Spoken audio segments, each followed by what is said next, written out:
आओ जल्दी इधर आओ जल्दी इधर आओ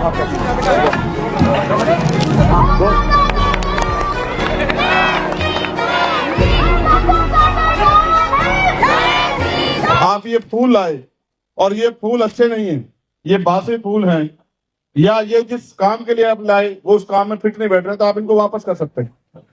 आप अगर वो वापस नहीं करता तो उसके खिलाफ कोर्ट जा सकते हैं, उपभोक्ता न्यायालय में जाके कंप्लेन कर सकते हैं, कोर्ट में सुनवाई होगी, आप सही पाए गए तो आपको मुआवजा मिलेगा, बेचने वाले को सजा मिलेगी कि जो वादे उन्होंने किए थे देते हुए वो वादे उन्होंने पूरे नहीं किए। लेकिन वोट जिसको आप देते हो अगर वो एक भी वादा ना पूरा करे तो 5 साल बाद आप उसके खिलाफ भी वोट दे सकते हो, कुछ नहीं कर सकते। जबकि बाबा साहब अम्बेडकर ने, राष्ट्रपिता ज्योतिबा फूले ने, साहू जी महाराज ने ये वोट संघर्ष करने से दिलाई थी कि हम दूसरों का सहारा छोड़ दें और अपनी शक्ति बनाकर अपने लोगों की समस्या का हल करने का काम करें। अगर ये वोट हमारे पास ना होता तो बड़े बड़े महलों वाले हमारी बस्तियों तक नहीं आते। ये वोट इतना शक्तिशाली है कि जो लोग कभी आपकी बस्तियां गलियां भी नहीं देखेंगे वो भी आपकी गलियों में आएंगे, आपके पैर भी छुएंगे, आपके साथ भी बैठेंगे, आपको भाई भी बताएंगे, बहन भी बताएंगे, चाची ताई भी बताएंगे, आपके साथ बैठ के खाना भी खाएंगे, मीठी मीठी बातें भी करेंगे, बड़े बड़े वादे भी करेंगे। ये अगर किसी वजह से संभव हुआ है तो वो हुआ है वोट की वजह से।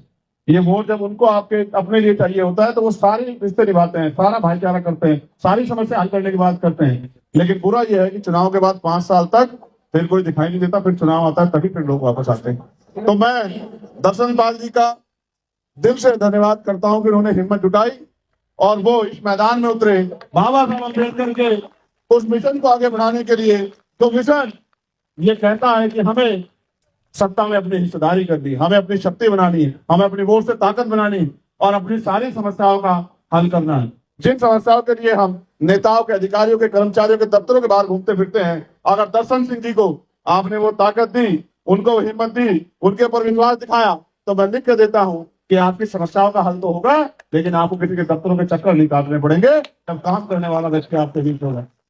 मैं तो यहाँ बहनों का जोश भी बहुत देख रहा हूँ। ये जोश हमें लड़ने की शक्ति देता है।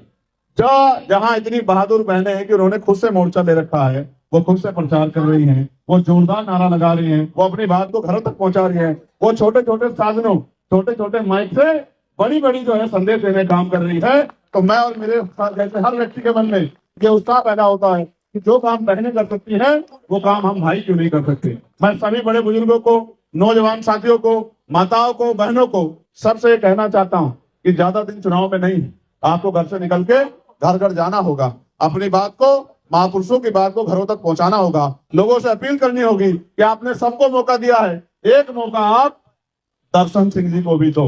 और अगर दर्शन सिंह जी को आपने मौका दिया तो फिर आपको किसी आगे हाथ नहीं बढ़ाना पड़ेगा। ये लोकतंत्र है, आप चाहो जिसको कुर्सी पर बिठा दो और जिसको चाहो जमीन पर पटक दो। ये ताकत बाबा साहब अम्बेडकर ने आपकी उंगली में दी है। जो उंगली अपनी उंगली से जिससे बटन दबा के आप शक्ति भी बना सकते हो, ठगे भी जा सकते हो। वोट दो धारी तलवार है। अगर आपने समझदारी से दी तो आपकी समस्याओं का हल होगा, और अगर आपने लापरवाही से किसी की बातों में आके किसी निजी स्वार्थ पे या आंख बंद कर दे दी तो फिर आपके साथ परेशानियों का बहुत बड़ा एक अंबार लग जाएगा। इसलिए वोट का फैसला बहुत सोच समझ के करना है। इसलिए बाबा साहब अम्बेडकर ने बहुत के साथ सुनिश्चित किया था कि ये वोट हमारी शक्ति है और इसका सही प्रयोग हुआ तो इस देश में वो दिन भी आएगा, समता, समानता, बंधुत्व, भाईचारा लागू होगा। महिलाओं को, किसानों को, नौजवानों को और तमाम हर जाति धर्म के लोगों को मुख्य धारा में आके अपनी गरीबी, बेबसी, लाचारी का और तमाम तरह की परेशानियां, उनकी मुक्ति का रास्ता मिलेगा। आज आपने देखो दिल्ली में दिल्ली की सरकार बड़ी बड़ी बातें करती है। दर्शन सिंह जी, मैं एक घटना में गया था जहाँ एक बच्ची के साथ अन्याय हुआ था। मैं जब उस बस्ती में पहुंचा, मैं जाके देख के दंग रह गया। 5 फीट की छत, उसमें सर से बिना झुकाए घुसा नहीं जा रहा था। जहां वो बसे भी तो वो नाला था, इतनी बुरी स्मेल। शौचालय की व्यवस्था नहीं है, शौचालय के लिए वो वैसे खुले शौचालय खड़े किए गए, वो गंदगी था, उनमें अंबार लगा हुआ है। मैं जब रुका, उनके परिवार से मिलकर निकला, तो जब मुझे लोगों ने रोक दिया कि भैया आप सब जगह काम करते हो, दिल्ली में क्यों नहीं करते हो, तो मैंने पूछा क्या समस्या है। उन्होंने मेरी तरफ कैन की तरफ इशारा किया। बोले इस कैन में 15 दिन में एक बार पानी आता है, वो केमिकल वाले कैन है। 15 दिन पानी रख के वो उस पानी को पीते हैं, वो मरेंगे नहीं तो बीमार नहीं होंगे तो क्या होगा उनके साथ। मुझे उस दिन एहसास हुआ कि दिल्ली में तो हमारे लोग जुल्म जाती, और नाइंसाफी की जिंदगी जी रहे। उसी दिन हमने मन पक्का कर लिया था कि हम दिल्ली में मेहनत करेंगे, और मैं धन्यवाद दूंगा अपने साथियों को कि उन्होंने मेहनत की। और आज दिल्ली में भी बाबा साहब अम्बेडकर का एक झंडा गली गली में घूम रहा है। ये बड़ी शक्ति जो है बनने जा रही है। आप देखो, इससे बड़ा फायदा क्या हुआ है। कल तक जो आपकी वोट लेके घरों में बैठे रहते थे, आप ये देखना आने वाले कल में वो आपकी वोट को लेकर घरों में नहीं बैठेंगे। वोट के बाद आपकी गली बस्तियों में आएंगे, क्योंकि उनके मन में भय पैदा हो जाएगा कि अगर हमने इनका काम नहीं किया तो ये सब चंद्रशेखर आजाद के साथ चले जाएंगे, और अगर ये चंद्रशेखर आजाद के साथ चले गए तो फिर हमें ताकत मिलने वाली नहीं है, तो चंद्रशेखर आजाद ताकतवर हो जाएगा। चाहे दिखावे के लिए कहीं वो आपके बीच में भी आएंगे, आपका काम करने का नाटक भी करेंगे, मगर जो असली शक्ति है वो आपको बिजली पानी फ्री करने की बात करेंगे, वो आपको गैस सिलेंडर फ्री करने की बात करेंगे। लेकिन बाबा साहब अम्बेडकर ने जो पहली लाइन में कहा कि वो आपको शिक्षा कभी नहीं फ्री देंगे, क्योंकि शिक्षा सवालों को जन्म देती है। अगर आपके बच्चे पढ़ लिख जाएंगे, आप मुझे बताओ दिल्ली की सरकार ने पिछले 10 साल में कितनी नौकरियां दी है आपके बच्चों को? कुछ नहीं। तो पढ़ लिख कर BA, MA, PhD, MPhil, DLED करके अगर हमारे बच्चे BTech, MTech करके घरों में घूम रहे हैं, तो फिर इसका जिम्मेदार कौन है? सरकार हमसे कहती है कि अपने बच्चों को पढ़ाओ, और सरकार की जिम्मेदारी है अंतिम व्यक्ति को मुख्य धारा जोड़ना, चाहे रोजगार दे, चाहे लोन दे, चाहे बिजनेस कराए, चाहे उद्योग में लगाए, चाहे प्राइवेट सेक्टर में लगाए। लेकिन जब हमारी बारी आती है, सरकार हमसे आंख मार लेती है, तो हमें समझना पड़ेगा अब हमें उनके भरोसे नहीं रहना, अब हमें अपनी ताकत बनानी है। आज दिल्ली में ये चुनाव है, ये चुनाव खत्म हो जाएगा, लेकिन हाँ, बाबा साहब अम्बेडकर के सिपाही पूरे 5 साल लड़ाई लड़ते हैं। जब भी कहीं जरूरत पड़ती है, चाहे आरक्षण का मामला हो, चाहे हक अधिकार का मामला हो, चाहे हमारे लोगों पर हमला हो, चाहे उनकी जमीनें छीनी जाए, चाहे बहन बेटों के सम्मान का मामला हो, चाहे पहलवान बेटों का मामला हो, या फिर किसी भी धर्म पे जो है जुल्म जाते अत्याचार हो, तो हमारे लोग आगे बढ़ के अपनी जिम्मेदारी को अदा करते हैं। मैं तो गौरवान्वित होता हूँ कि मैंने स्कूल में जन्म लिया।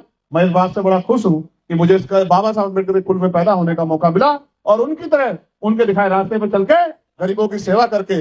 असल सेवा यह है कि जब आप एक गरीब आदमी को उम्मीद पैदा करते हो और उसके अंदर विश्वास पैदा करते हो कि वो भी इस जमीन से उठ के अर्थ पे आ सकता है, और ये लोकतांत्रिक व्यवस्था है। आप ये देखो, 1 साल पहले मैं सड़कों पे था, सड़कों पर लड़ाई लड़ता था, आप लोगों ने आशीर्वाद दिया और नगीना के लोगों ने साथ दिया, तो आज मैं मेंबर ऑफ पार्लियामेंट बनके दिल्ली में यहाँ पूरे देश के लोगों के लिए आवाज उठाने का काम करता हूँ, उनकी आवाज बनने का काम करता हूँ। दिल्ली के लोगों का कोई विषय होगा उस पर भी, चाहे हमारे बस के जो मार्शल है या और हमारे जो बच्चे सफाई कर्मचारी समस्या, सबके लिए हमने पार्लियामेंट में आवाज उठाई। कोई ऐसी समस्या नहीं है जिसपे हमने आवाज नहीं उठाई, क्योंकि हम समझते हैं कि आने वाला कल अच्छा नहीं है। इस अच्छे कल को अच्छे बनाने के लिए हमें राजनीतिक शक्ति अपने हाथ में लेनी पड़ेगी, क्योंकि जो समस्या आपके जीवन में जिनका हल करना चाहते हैं, वो हल तब तक नहीं होगा जब तक राजनीतिक शक्ति हमारे पास में होगी। और राजनीतिक शक्ति आप हमें दे सकते हो। जब आप बटन दबाओगे केतली का, तो जो ताकत आपके यहाँ बनेगी वो हमारे हिस्से में भी आएगी।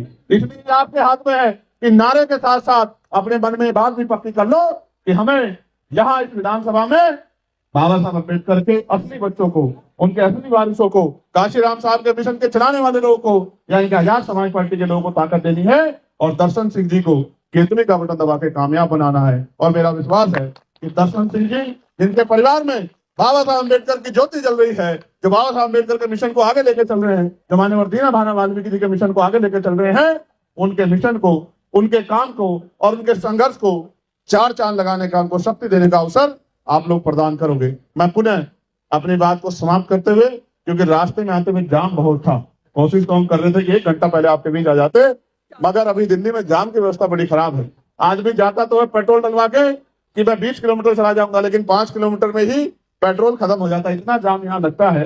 ये बहुत बड़ी समस्या है। हम कोशिश करेंगे आने वाले समय में इस जाम से निजात मिले, और नौजवानों को रोजगार मिले, और माताओं बहनों को भी पढ़ लिख कर आगे बढ़ने का मौका मिले। तो अपनी बात को खत्म करते हुए मैं आपसे अपील करता हूँ कि बहुत सारे मौके मिलेंगे, मैं तो आपके बीच आता जाता रहूंगा, लेकिन एक वादा आप मुझसे करो कि इस बार आप दर्शनजीत सिंह जी का हाथ नहीं छोड़ेंगे, और केतली का बटन दबा के उनको ताकत देने का काम करो। क्योंकि मेरे जाने के बाद पैसे वाले लोग भी आएंगे, शराब बांटने वाले लोग भी आएंगे, मिठाई बांटने वाले लोग भी आएंगे, वो सब कुछ,